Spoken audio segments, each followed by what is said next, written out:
So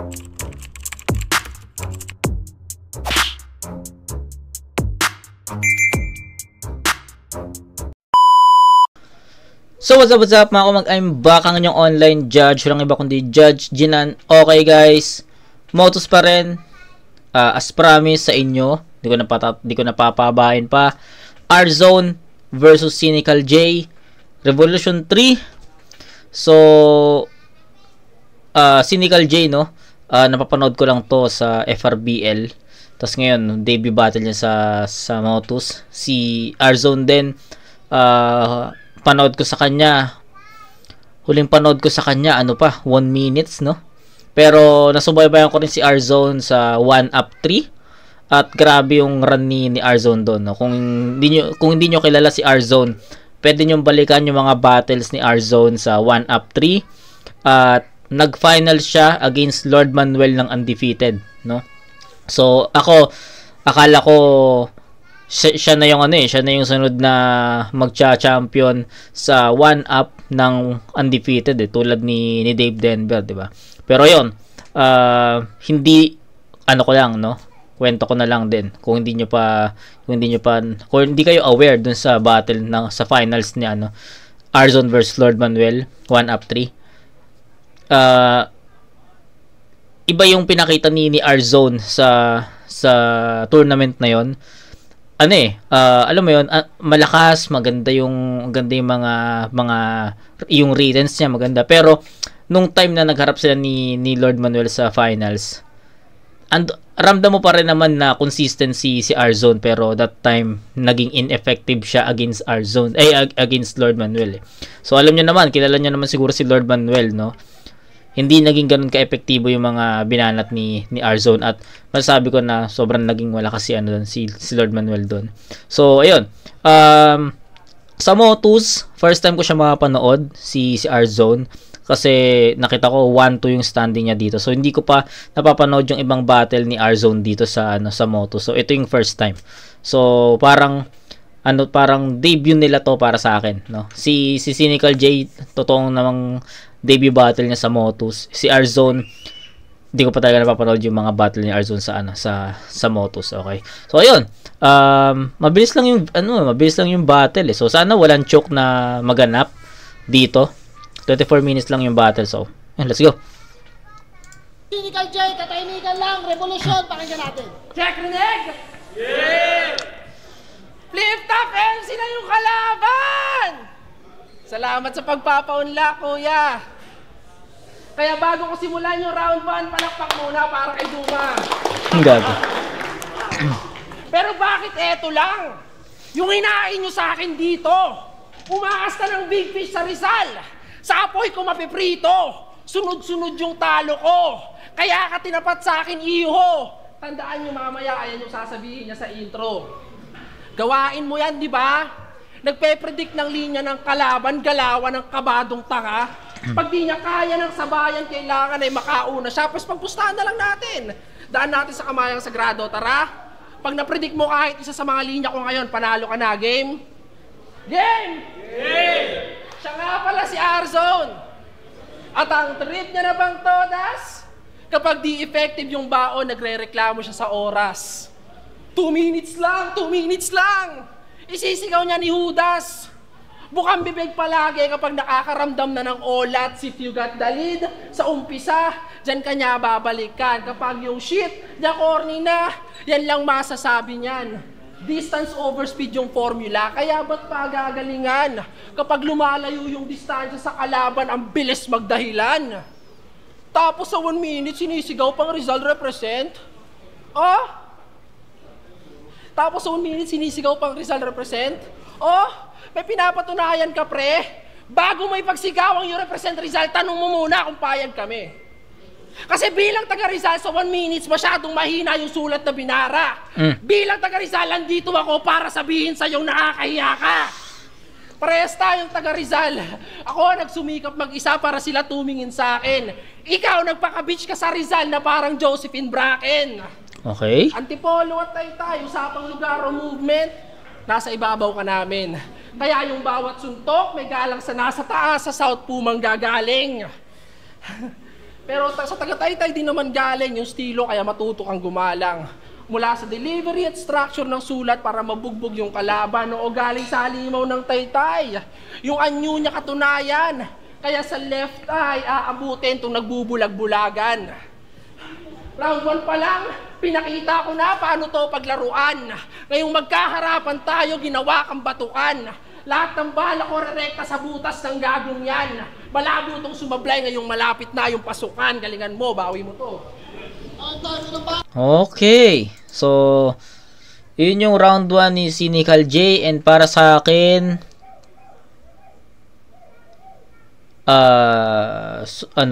para sa akin ineffective, no?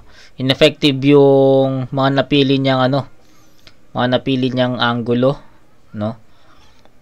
So, tapos masyado ding broad yung atake ni Cynical J dito. Kumbaga hindi masyadong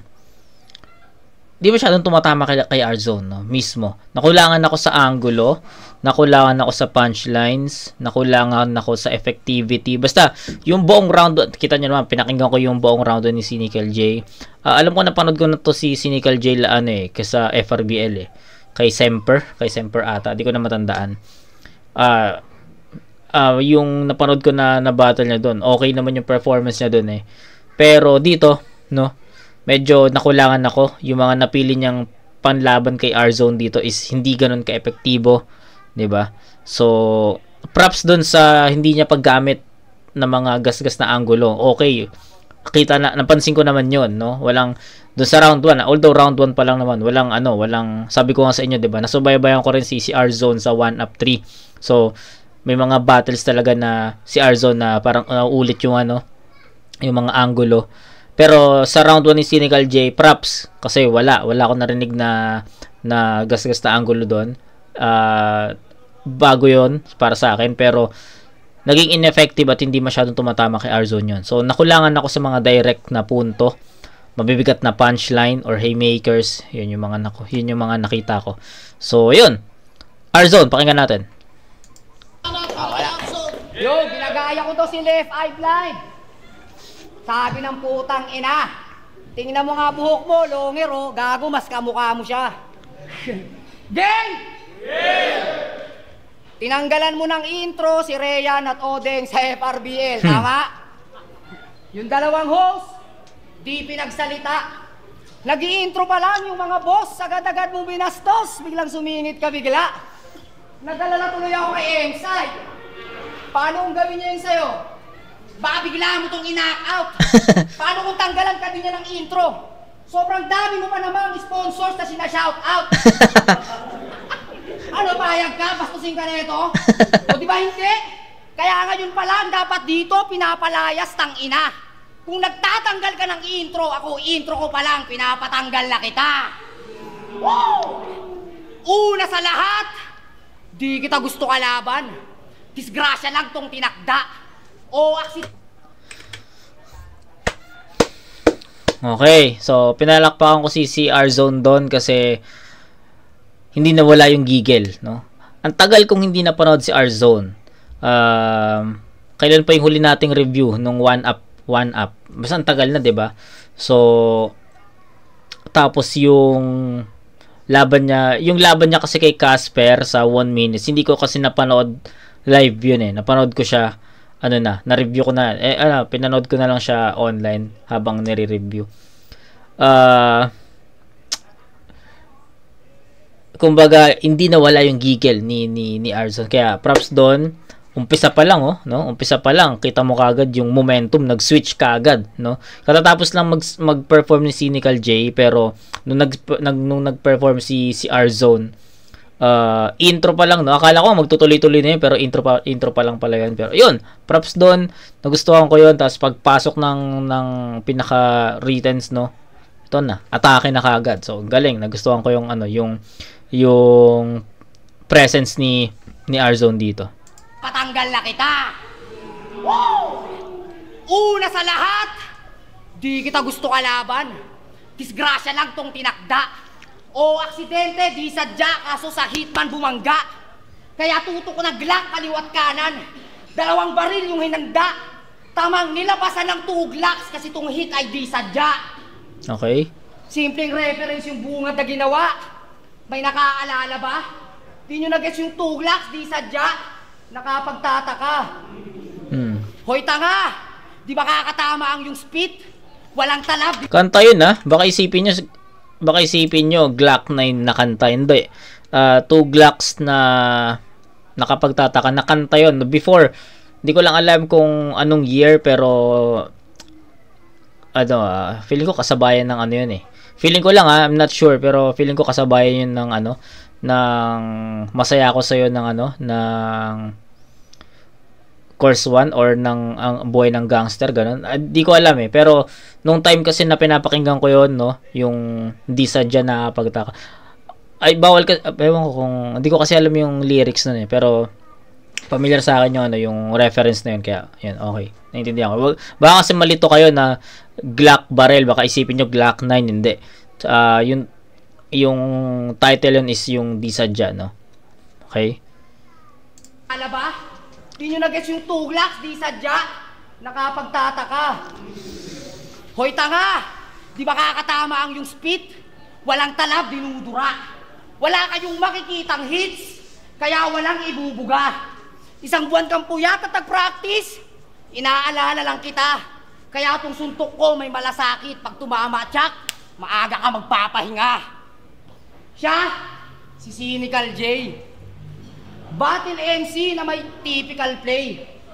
Mangungupal, manggagago, manunulak pa ng tao. Yan ang napili niyang way. Porkit di kayang makipagsabayan sa lyrical stage, yung laban dadaanin niya sa physical game. Diba? Okay. Estilo mo mangupal at manggago, diba? Inaasahan naman namin na puro basurang lines ang dala mo. Normal na ginagawa yan ng mga tambay sa amin. Ang pinagkaiba lang, nakarhyme lang yung sayo. Aggressive ka, energetic, di ka makakasabay sa akin. Ako'y mas deadly boss ng sobra. Usapang energy, malagari din na naka-extra Diyos at cobra. Ikaw malamya ka. MCing matabang ang tira kaya mababalasa ka. Kung matabang, mababalasa, paano ako magkakagana pa? Kaya kailangan munang tatarin at chap-chapin, tsaka nyo lang asahan na ganahan akong kainin niyang matabang kapag nagkakalasa na. Ganahan akong kainin niyang matabang, sa aking punchline, ganahan akong kainin niyang matabang kapag nagkakalasan na. Ikaw puro forma ka tanga. Ganahan akong kainin niyang matabang kapag nagkakalasan na. Puro forma ka tanga. Oo, maporma to. Sa isang event, paiba-iba ng suot. Mukhang mayaman ka na, tol. Papalit-palit ng damit kasi lagi daw pawis. Ganun talaga pag kargador. Feeling mayaman ka sa net. Para astig pag mag-scroll. Tamang puro ka damit. Mukha ka kasing aparador. Bonjing ang puta. Sabi ko sa'yo, M-site, ibigay mo sa akin yung M-sing elegante. Ano to? Elepante. Sexing elepante. Habi na habi. Ikaw na may size advantage. Pero sa bara, tagilid ka. Biruin mo yung pagiging malaking tao mo pa yung ginamit ko para lang maliitin ka. Pero may pakinabang yan sa trabaho. Ganyang kalaking tao, laging tinatawag pag may iuutos na daw. Ganyan yung mga sinasabihan ng pre. Tawag ka ni foreman, magbubuhos na daw. Hinahanap ka sa barracks. Bawal pa tamad-tamad dito, gago ka. Double meaning pag sinabi kong kaya ka nga nandito kasi pinapatrabaho ka. Okay. Kaya pala pasok sa construction site. Kaso baguhan na walang modo, aking napagtanto. Nakakailang battle ka pa lang, kinukupal mo na yung mga kaharap mo. Tapos pipilayan ng todo. Total wala ka pang ambag sa larong to. Oo, walang pondo. Kaya puro bali lang matatanggap mo. Entertainment to performance level, mukhang wala na kinalaman to. Magkaiba yung komedyante sa kupal lang. Ugali niya yung inapakan ko. Napapasaya kayo neto mga hurado. Sige, patunayan nyo. Pag kupal ba, entertaining agad o mababaw lang kaligayahan nyo. Okay. Ko daw si MZai. Okay. So, itong round 1 ni R-Zone, lamang na lamang siya dito. Sa aggression, punchlines, sa mga jokes. Diba? Kita nyo naman no? Hindi, self-explanatory na yan. Kumbaga, pag napagtapat nyo yung round 1 nila parehas, malalaman nyo kaagad na lamang si Arzon doon. Sa ano ko sa kung paano ko napanood, kung paano ko nakita yung battle, Arzon yon men. Bigyan ko ng 9-7 yon. Hindi ko muna ipe-perfect yon kasi may mga dead air din naman si Arzon doon. Kay Cynical J naman nakulangan ako, which is na-explain ko na yun sa kanina. Kay Arzon tayo, focus tayo kay Arzon. Gusto ko yung intro, gusto ko yung energy niya, yung pagiging aggressive. Yun talaga yung pinaka nagdala sa performance ni Arzon dito sa round 1, yung pagiging agresibo niya. Solid na stage presence. Tapos yung paghalo niya ng mga jokes dun sa mga bara niya, effective. Yung mga ginamit niyang references, although hindi lahat solid or hindi lahat tumatama. Yung most of it naman is direkta. Pinaka nagustuhan ko dito is yung mga atake ni Arzon is direkta talaga kay Cynical J. Unlike kay Cynical J kanina, may mga times na na dumadaples o hindi tumatama, 'di ba? Yun yung mga nakita kong pinagkaiba ng dalawa. So sa effectivity, Arzon, sa aggressiveness, Arzon, sa jokes, haymakers, punchlines, Arzon pa rin yun. Kaya ako, round 1 ko Arzon, 9-7. Round 2, bawi. Sige, patunayan nyo. Pagkupal ba, entertaining agad o mababaw lang kaligayahan nyo? Babastusin ko daw si M-Zite. Sabi na itong bobo. Gago, hindi mangyayari yun. Ako yung bagong miyembro ng Monopolyo. Tanginan to, mukha daw akong kargador. Sabi ng loser. Ikaw nga mo, ang kakaut lang na construction worker. Tanginan to, kay round 2 game. Ulitin ka lang yung sinabi ko ng round 1. Kamukha mo si Duma. Diwata, Dalsim, pati si Binay. Pwede rin si Akuma. Binata ang D-Wade, pati si Blizzard. Yung kulay ng balat mo, parang pinakamababa na brightness. Lagi ka pang nakasimangot, negritong naka-sad face. Ang itim mo, tas parang lagi kang magkakry, bes. Kung magiging karakter ka sa Inside Out, ikaw si Darkness. Pero tangina kung magiging karakter ka sa Inside Out. Pero feeling pogi pa yung leche, hoy. Gago ka ba? Kamukha mo si Machete. Yung ikaw si Darkness, parang although magkaiba ng concept, no? Kasi Inside Out yung kay Cynical J, pero yung Darkness, ikaw si Darkness. Parang nagamit na yun ni Lipcram Jonas sa kay Dilim Sibil, no? So sa pagkakalam ko sa pagkakatanda ko, it's either Royal Rumble Second Sight 4, Royal Rumble nila Mot, Cripply, Dilim, Sibil, tama ba? Lanceta. Tama ba ako? It's either doon, di ko alam kung linya ba ni Mot yung Darkness na yun, or eto kasi parang mas feeling ko dito nang galing, no?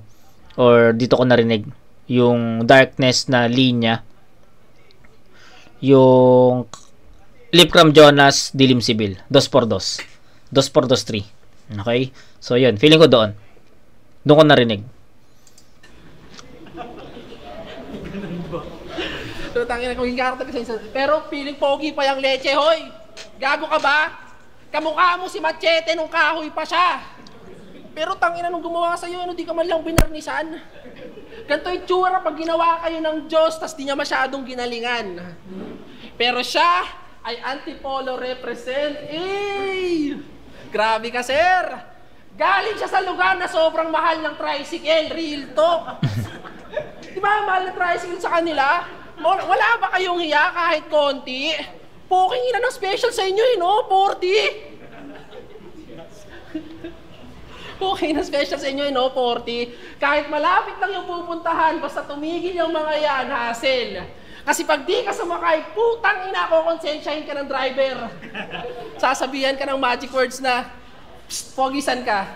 Tapos di mo namamalaya, nakasakay ka na. Pero, pasensya na kayo kung may samaan ng loob. Galing kasi sa experience yung kwento ko na to. Kasi nung siningil nyo ako ng bayad, nagalit pa kayo nung nag-thank you lang ako. Pero pag-usapan naman natin, yung motor niya nung nakuha, post agad sa FB, nakakatuwa. Meron siyang Mio Soul na yung setup, labas kaluluwa. Nung nakita ni Husky yun, napaka-comment agad siya ng, nice par. Sabay tanong ng, kailan mo lalagyan ng sidecar? Tricycle din pala. Kailan mo lalagyan ng sidecar? Tas nung ano lang, nung Webes lang, nagmaoy sa GC ng FRBL. Nagmaoy ito sa GC. Wait lang.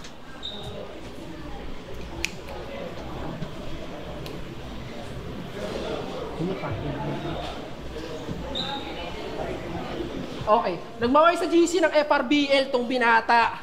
Kilala nyo sa Triple Pride? Ginawa siyang katatawanan kaya hindi niya kinaya. Talagang lap trip ako noon. Nung aking binasa, yung eksena reverse racism, pinagtripan siya ng Bisaya. Round to body bag pa rin kahit magpatawa lang ako rito. Kahit magpatawa lang ako rito. Malabong round to body bag pa rin kahit magpatawa lang ako dito. Di ko na kailangan magseryoso at sabayan ka sa trip mo. Malabo kang manalo sa akin kahit anong diss mo. Lagi mong tatandaan, mahal yung tricycle sa inyo. Yo! Okay, so lumaylay lalo si Cynical J dito. Nag-joke pa siya. 'Di ba? So, di ko na masyadong papaliwanag pa yung round 2. Proceed tayo kay R-Zone. Lagi mong tatandaan, mahal yung tricycle sa inyo. Yo! Mahal daw tricycle sa amin. Yun ang sabi ni Hunghang. Kasalanan ba namin kung nagko-commute ka lang? Wala kang motor. Yo! Hindi tira yung motor ko. Oo, nag-rides kasi kami. Kasama nga tropa at kaibigan. Naiinggit ka, tol? Di ka kasi nakakasama. Sa sobrang laki mo, di ka kasya sa motor. Panginang angas-angas. Anong mga daming hype. Huling sinakyan mong motor, naging mountain bike. Yo, round 2. Hari daw ng rhyme scheme. Naksang puta. Siya si Jake Orozco. Usapang rhyming, di ka hari, sobrang fake mo, bobo. Sa tugmaan, alanganin kang mag-claim ng trono. Ngayon makakatikim ka sa akin ng straight na combo. Game? Kaya diretso na sa gasa. Walang break na auto. Mentality kumamba. May snake na logo. Talagang sunod-sunod yung shoot. Taping ni Coco. Magdamagang tira aking move parang nag-date sa Sogo. Pinuntahan mo rap game, hindi to birthday loko. Bakit pagpasok mo sa gate, hanap mo cake at lobo? Feeling pogi pa. Para daw siyang underage na piolo. Pero nung nakita ko picture niya, mukhang naka-frame na oso. Hoy, siya si Jake Orozco. In-upgrade na chongo. Ang haba ng buhok, mukha kang gay o homo. Ang haba ng buhok, mukha kang gay o homo. Ako nang bahala sa cut. Gunting at razor, oo. Tong long hair kakalbuhin, magiging bembol roko. Huwag mong isiksek sarili mo dito, walang space yung bobo. Usapang ranking ay wala kasi yung rate pang promo. Kaya saksak mo sa yung face, di tayo same ng bolo. Usapang talas, pwedeng Kenshin aking name o Zoro. Gusto mo rhyming? Di ka safe, kahit ang play mo holo. Sa lakas ng hype ko, mala Drake kapag may game Toronto. Ako palakit sa harap, hadlang sa play mo, oo. Parang sinubukan mong dumakdak against mo, Tombo. Ito ay crime Ayos. scene. At biktima si Jake Orozco. Patay ka sa rhyme scheme kahit dehins pa todo.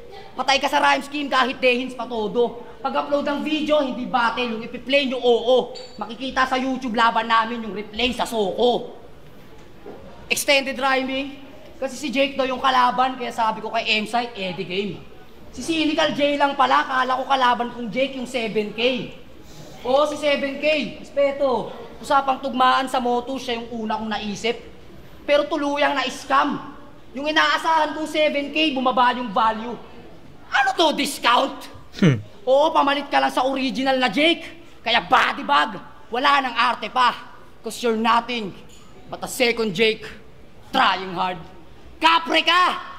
Ina mo. Kinalawang na daw ako. Pwes tagpas ka sa aking gamit. Mahirap daw mapatay to. Sa gubat ng barasya ay panganib. Pwes gagamitin sa laro ang aking talas sa talahib. Walang masamang damo sa bagong hasa ako nakarit. Galing! Galing niya ito mag-rhyme, oh. Tangina. De, real talk. Ganda nung ano, ganda nung rhyming ni R-Zone. Pinakinggan ko na lang 'yon eh.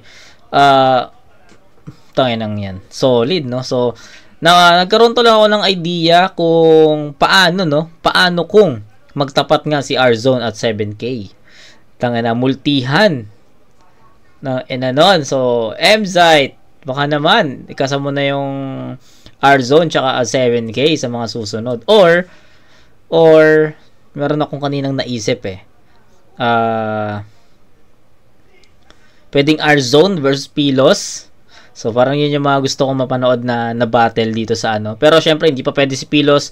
Good luck kay Pilos siya kay Mirage sa finals ngayong October 26. Ang layo Pasensya na. Gusto ko sana pumunta. Pero, puta, ang layo. Pero kung sakaling dyan lang ngayon sa Circa Bar, Caloocan, or dun sa Makati, puntahan ko sana yon. Kaso, wala pasensya na. Gusto ko sana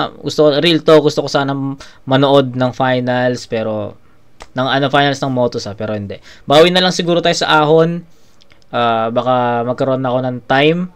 Kasi for sure simbang gabi yun. Kaya lang naman ako hindi nakakapunta sa Ahon or sa mga dati pa, mga prior years is minsan madalas kasi natatapat yung Ahon day 1 and 2 sa simbang gabi. So, yun.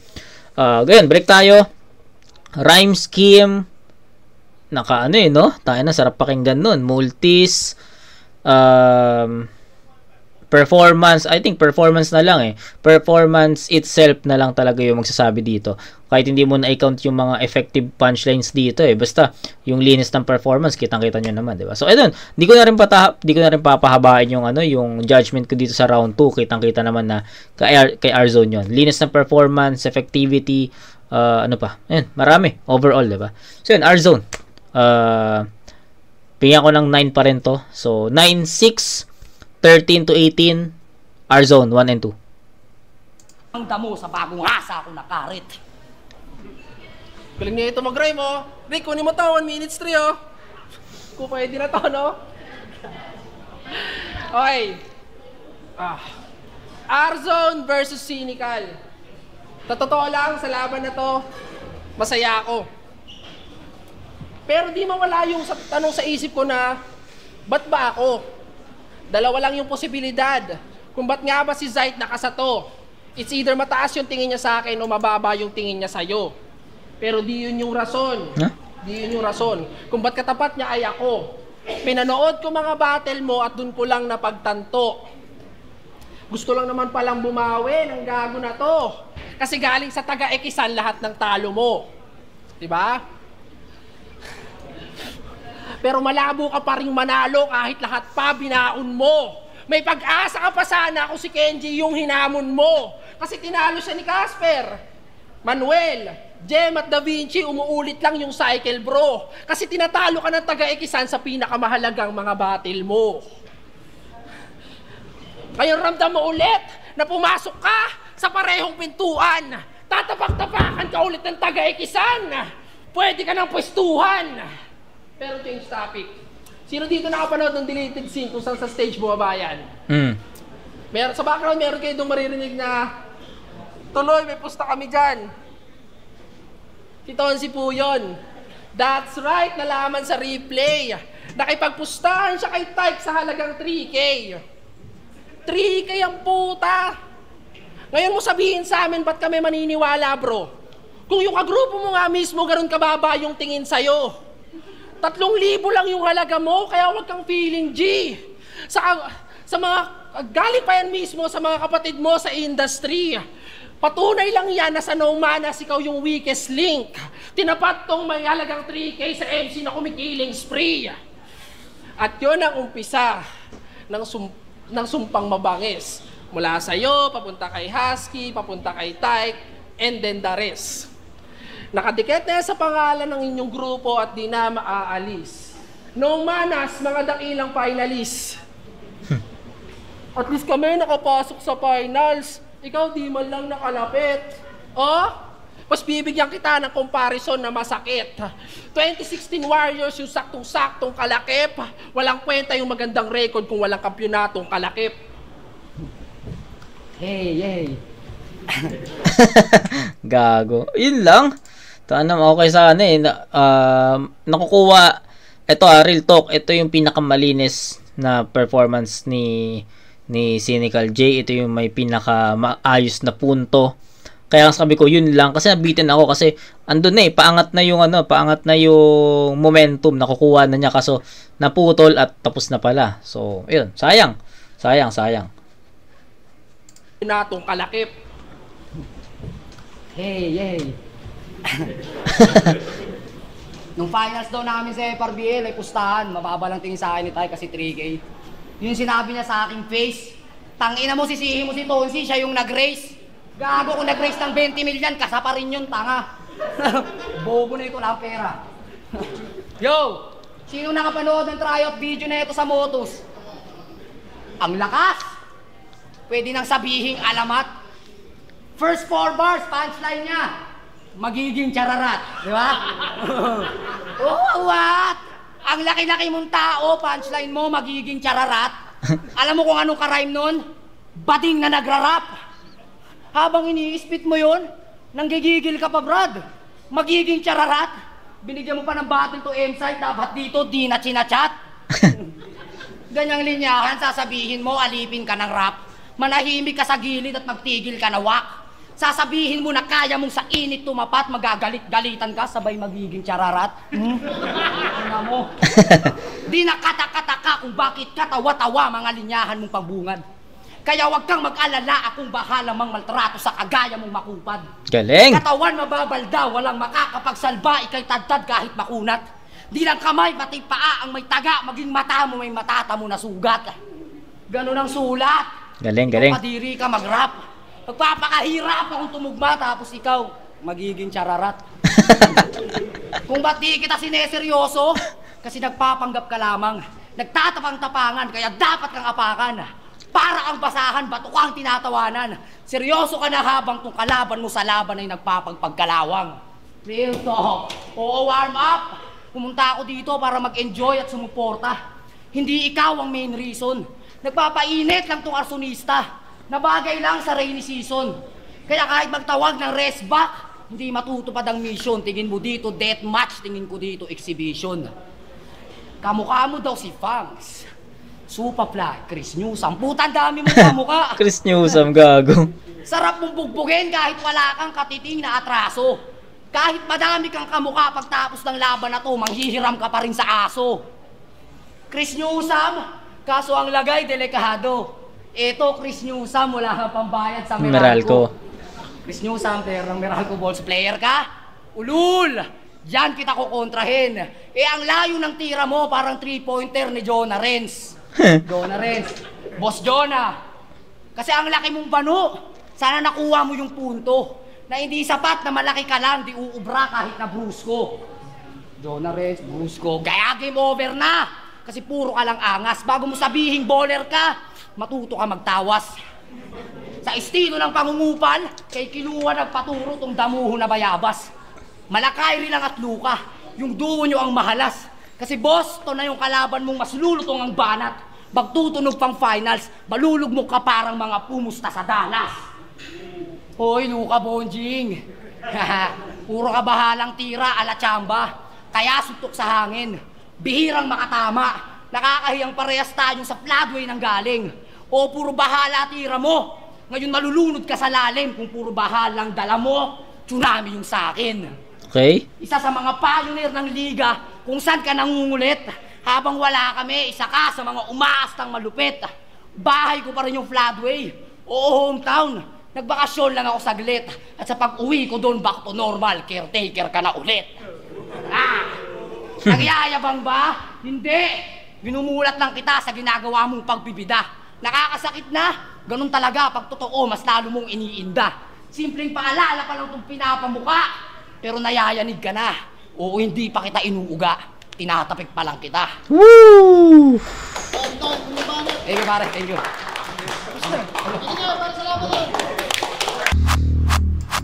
Tangina. Props kay R-Zone. Hindi nawala yung yung giggle, yung pagiging agresibo sa battle. Battle League. hindi ko na papahabain pa yung ano ko dito, yung judgment ko dito, tangin na. Klarong-klaro, nakuha ni Arzone yon all 3 rounds. Kahit saang aspeto mo siya tignan, lumalamang talaga si Arzone. Rhyme schemes, punchlines, jokes, references, angles, lahat no? So, yun, I think that should do it, no? Di na masyadong di ko na papahabain pa or di na kailangan pahabain pa yung ano nito, yung hatol dito. Arzone all the way. So, that's 10 points. Ito yung pinakamalakas niya para sa akin. Tangina na sunod-sunod yon. Bali 9-9-10. Yun yung pinaka-final score ni Arzone para sa akin. That's 28. Kay Cynical naman, bigyan natin ito ng 7-6-7. So, that's 20. Tama ba? So, yun. 28-20. Arzone, all 3. Revolution 3. Siyempre, gusto sa mga kasuotan ko, Crown Manila, sa page nila. Pero ang boto ng Urado, 3-0, mag-ingay para kay Arzone. Shoutouts kay Cynical J. Salamat kay Cynical J. Mesesya na medyo kinakapos. Salamat kay Arzone. Yung shoutout sa Safe House Triangulo, Hood 1997, sa girlfriend ko kay Ellen. Babawi ako! Yo, Anthony, Safe House, sama si Cynical J. Ang boto ko all 3 rounds para kay Arzone. Mas maganda ang pagkakasetup na tsaka yung mga tugmaan niya papunta sa punchline. Kaya all 3 rounds Arzone. Anthony, peace out. Yo, Vicente, binoto ko si Arzone. Though mahaba yung round 1 niya, pero hindi pa rin yun naka-apekto sa performance niya. Mas lamang pa rin siya para sa akin ng punchline, tsaka sa angles. Doon sa tinanggalan ng intro si Rayan. Sa intro ko, pinapatanggal kita. Nag-pay off naman yun. Tsaka mas marami talaga siyang pumatak na linya para sa akin kaysa kay Cynical J. Pero mad props kay Cynical J. G-Clown? Yo, Blazer. Yes, G-Clown. Shoutout muna sa Black Manila, sa suot ko. Siyempre sa ulap. Cynical J versus Arzone. Binigay ko kay Arzone yung aking boto. All 3 rounds. Siguro mas lumamang siya sa material, sa angas ng pagkakasetup. Magaling rin naman si Cynical J. Siguro mas lumitaw lang yung pagiging veterano ni Arzone pagdating sa battle. Mas lumalanding ng maayos yung mga napili niyang bara para kay Cynical J. Tapos balance rin yung round 1 ni Cynical at round 3 siguro pinakamahina niya yung round 2. Tama. Pero yun, pataas ang pataas yung kay Arzone. Tapos consistent pagdating sa energy, kung paano niya pinoproject yung kanyang mga sulat. Yun, mas lumitaw yung pagiging veterano ni Arzone sa battle na to. Yun, so yung explanation ni Blazer, malinaw yun, no? Tapos, yung sabi niya na pinakamahina niya yung round 2, tapos 1 and 3 daw is tie. Which is, ganun din yung naging hatol ko din, diba? 1 and 3 is, binigyan ko ng 7 points, tapos yung pinakamahina niyang round, which is yung round 2, binigyan ko ng 6. So, yun. So, gaya na nga nang sabi ko sa inyo, self-explanatory na yung battle. Mapanood nyo lang yung performance ng dalawa, alam nyo na kagad kung sino yung mananalo or sino yung panalo. And ayun, sabi ko nga sa inyo, all 3 rounds lumamang talaga si Arzone sa lahat ng elements or tsaka sa lahat ng aspeto, no. So yun, Arzone. So that's it, no. Kita kayo sa next na review mga kumag. Peace out.